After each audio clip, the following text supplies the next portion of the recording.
वर्माचे, आपले संजय माने महाराज वर्माचे बोलले. आता आपले माझे सत्शिष्य प्रदीप महाराज वर्माचेच बोलत होते.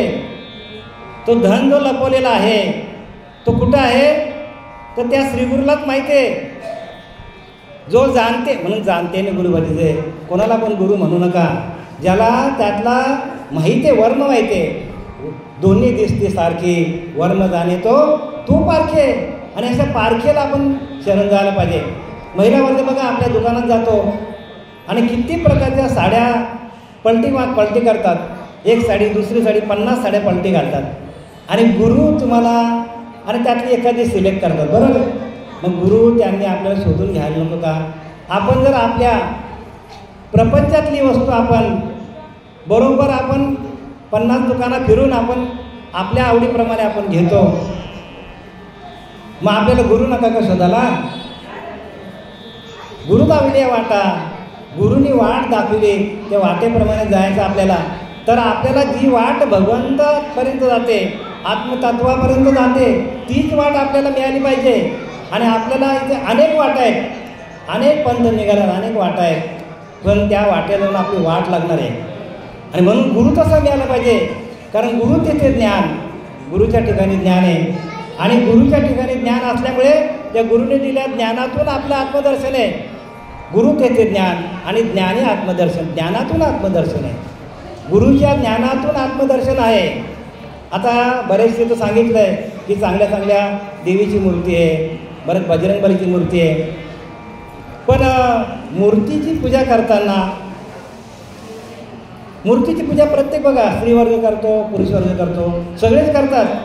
पण ज्यावेळेला आपण मूर्तीसमोर जातो त्यावेळेला आपण डोळे मिटतो. आता आपल्याला गुरुवारे शरद महाराज सांगितलं, म्हणून नाथांनी लिहिले त्या माझ्या बरं का हृदयस्थाच्या ठाई भजनशील कोणीच नाही, या लागी करता बाह्य उपायी अपायी पडती जण. बघा काय सांगितलंय, हृदयाच्या ठिकाणी कोणी भजन करतच नाही माझं.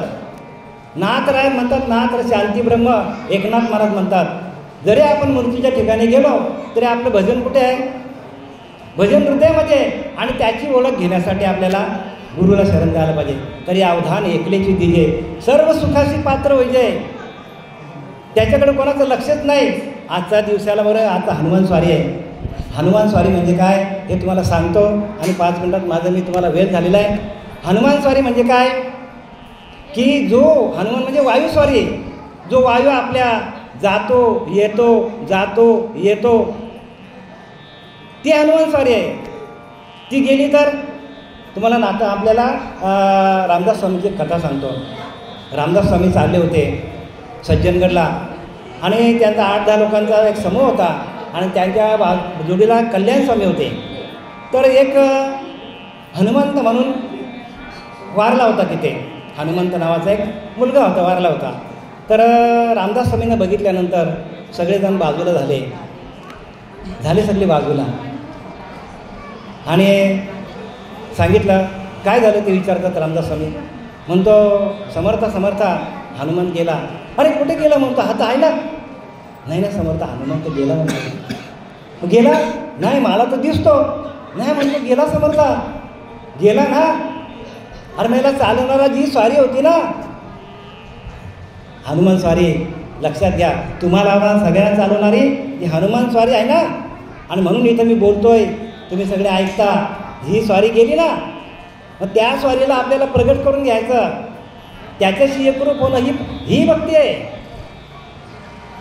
जो वायू सूत आहे, आपल्या सगळ्यांचे विचार जे आहेत ना ते विचार एका ठिकाणी स्थिर होतात. कुठे, हृदयाच्या ठिकाणी भजन केलं तर आपले विचार थांबतात. जोपर्यंत आपण भजन करत नाही, आता सांगितलं मनुष्य जातं सकळ स्वभावाचं भजनशील झाले असे केवळ माझ्या स्थायी, मीच त्यांना तसं बनवलं. भगवंत म्हणतो मी त्यांना तसं भजनशील बनवलेलं आहे.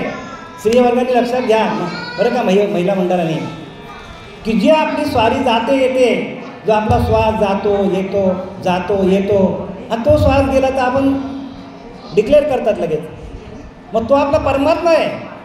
आणि त्या परमात्म्याला आपण विसरलो आहे. आणि म्हणून 4थ्या अध्यायामध्ये त्याने सांगितलं आहे, कोणी, भगवंताने सांगितलं आहे, अरे बघ मी हा पहिल्यांदा योग कोणाला सांगितला? सूर्याला सांगितला, सूर्याने मनूला सांगितला, मनूने इक्ष्वाकूला सांगितला आणि तिथून ही परंपरा ज्ञानोबारायापर्यंत आलेली आहे. आणि त्याच परंपरेमध्ये आपण यायला पाहिजे. आपण अनेक पंथामध्ये गेलो तरी हे ज्ञान तुम्हाला मिळणार नाही. उगाच तुमचा वेळ निघून जाईल, बरं का, आयुष्य निघून जाईल. आणि शेवटी आयुष्य निघून गेल्यानंतर मग कोणी बा कोणाचे केले, ज्याचे त्याने अनहित केले. त्याच्या आधी आपण सावध व्हा, सावध व्हायला पाहिजे. सावध आहे तो स्मरण, विकल्प होता तर विस्मरण. सावध झालं तर आपलं स्मरण आहे, म्हणजे आपल्याला भगवंताचं चिंतन चालू आहे, म्हणजे आपलं आपण सावध आहोत भगवंताचं. आणि ते ओरिजिनल नाम पाहिजे हा बाबा, कुठलं पण तुम्हाला मंत्र नाही पाहिजे. काय सांगितलं आहे? ओरिजिनल पाहिजे आपल्याला, की जो भगवान शंकरापासून आलेला आहे. आदिनाथ गुरु सकळ सिद्धांचा. माझ्याकडे वेळ कमी आहे म्हणून शॉर्टकटमध्ये बोलतो तुम्हाला. आदिनाथ गुरु सकळ सिद्धांचा, त्या परंपरेमध्ये आपण यायला पाहिजे. आणि त्या परंपरेतलं नाम घेतलं आपण तर आपल्याला सगळं ज्ञान होईल, संपूर्ण ज्ञान होईल. म्हणून आत्मरूप गणेश केली आज स्मरण. आपले सद्गुरू काय करतात? आपलेच आत्म्याचं आपल्याला ध्यान करायला लावतात. तुमचा आत्मा हाच ईश्वर आहे. आत्मरूप गणेश केली या स्मरण, होय सकल विद्येच्या आधीपर्यंत. सगळ्या विद्या तुम्हाला पारंगत येतील, पण तुम्ही आत्म्याचं चिंतन करतच नाही कोणी. सगळे जातात आणि मूर्त्यांची पूजा करतात. पण मूर्त्यांची पूजा करताना वस्तुतः आपण आपल्याच आत्म्याची आपण पूजा करत असतो, हे लक्षात येत नाही. आणि यासाठी श्रीगुरूला शरण जायचं आपल्याला. भक्ती सोपी आहे, सोपे वर्म आम्हाला सांगितले संतांनी आपल्याला सोपं वर्म सांगितलं आहे, पण वर्म आहे ते. आणि म्हणून श्रीगुरूला शरण जायला पाहिजे. जोपर्यंत आपण गुरुला शरण जात नाही तोपर्यंत वर्माची भक्ती आपल्याला मिळणार नाही. आणि वर्म जाणे तो पारखी गेले की नाही, दोन्ही दिसते सारखी. आपल्याला वाटलं कोणी भजन करतात, कोणी कीर्तन करतात, कोणी ह्या पंथात जातात, कोणी त्या पंथात जातात, सगळं सारखेच. नाही, अजिबात नाही. कारण ही वर्माची भक्ती आहे. श्रीपाद बाबासारखे आले, रामदास बाबासारखे आले, पांडुरंग बाबासारखे आले आणि त्यांनी भक्तीची रीत लावून दिली. जो श्वास आपला जातो येतो त्याच्याशी एकरूप होऊन, बरं का, पूर्ण देहाचा आपल्या विसर पडणं. आणि विसर पडल्यानंतर रोमारोमामध्ये ते तत्व आपल्या.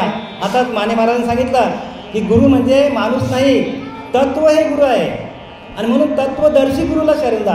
प्रत्येकाने तत्वदर्शी गुरुला शरण जा. जोपर्यंत आपल्याला तत्वाची ओळख नाही तोपर्यंत आपल्याला आत्मज्ञानाची ओढ लागणार नाही. आणि एकदा का तत्वाची ओळख झालं, तत्वाशी एकरूप झालं, तर ही भक्ती आपोआप पिंडामध्ये प्रगट होतो. आता मी आपला जास्त वेळ घेत नाही. झालेली सेवा आपल्या देवी माता, आपल्या नवपाड्याच्या देवी माता आणि आजचे आपले अधिष्ठान असलेले मारुतीराया यांच्या चरणी आणि आपले सद्गुरू श्रीपाद बाबा, रामदास बाबा, नारायण बाबा, नाना बाबा आणि आपले बसलेले इथे शरद बाबा यांच्या चरणी मी समर्पित करून, आणि आपण सगळे, बरं का, सगळे आपण जे काय प्रत्येक माणूस हा काय आहे तर प्रत्येक देवस्वरूप आहे.